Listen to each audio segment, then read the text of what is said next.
दोस्तों क्या हाल है, उम्मीद करता हूँ आप सब खैरियत से होंगे। दोस्तों हम ईटा पीएसटी टेस्ट 2019 के जो मैथमेटिक्स का पोर्शन है उसे हम सॉल्व कर रहे हैं। तो उसके कई सवालात हम हल कर चुके हैं। अगर वो सवालात आपने नहीं देखे जो पिछले हमने हल किए हैं तो उनके वीडियो का लिंक मैं डिस्क्रिप्शन में दे दूंगा। आप वहां से जाके ईटा पीएसटी टेस्ट मैथमेटिक्स पोर्शन पे क्लिक करें तो आपके पास वो वाले सवालात का लिंक आ जाएगा और आप वहाँ से वो तमाम वीडियोज़ देख सकते हैं। दोस्तों यहाँ पे सवाल नंबर 76 देखें। The equation 2x + 3 = 9 is true for. दोस्तों ये आपको समझ आ रहा होगा कि हम x को कौन सी वैल्यू दें और उसको 3 के साथ जमा करें कि इसे यहाँ पे 9 आ जाए, क्योंकि इक्वेशन की इस साइड पे 9 है तो इस साइड पे भी 9 आना चाहिए। तो हम दोस्तों ऐसा करते हैं कि x की वैल्यू 3 पुट कर देते हैं और इसे फिर 3 से जमा करते हैं, फिर देखते हैं इसे क्या आता है। 2 3 6 6 जमा 3 9। तो दोस्तों इस 3 के वैल्यू पे ये इक्वेशन ट्रू होगी। तो हमने x की वैल्यू 3 डालनी है। अब यहाँ पे हमारे पास जो x की वैल्यू है वो 3 आ जाएगी, तो बी वाला ऑप्शन है वो हमारे पास करेक्ट होगा। इसके बाद ये जो हमारे पास हैं 0 +- 1 +- 2 +- 3 और इस तरह आगे चलें, इस कॉल्ड सेट ऑफ, इसे कौन सा सेट कहते हैं? होल नंबर के कहते हैं, नेचुरल नंबर के कहते हैं, प्राइम नंबर के कहते हैं या इंटीजर्स के कहते हैं। तो इस सेट को हम इंटीजर का सेट कहते हैं।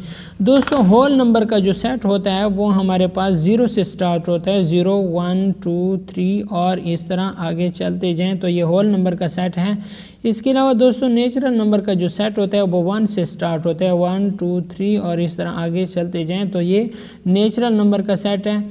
और अगर आप प्राइम नंबर का सेट लेते हैं तो यहाँ पे 2 3 5 7 और 11 13 और आगे चलते जाएं तो ये हमारे पास प्राइम नंबर का सेट है। प्राइम नंबर वो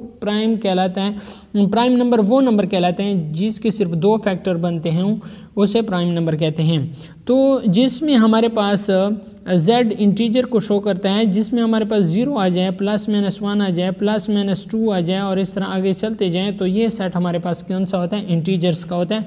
दोस्तों उम्मीद करता हूँ आपको इसकी समझ आ गई होगी।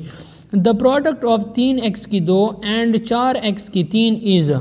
तो यहाँ पे देखें द प्रोडक्ट ऑफ 3x की 2 और 4x की 3।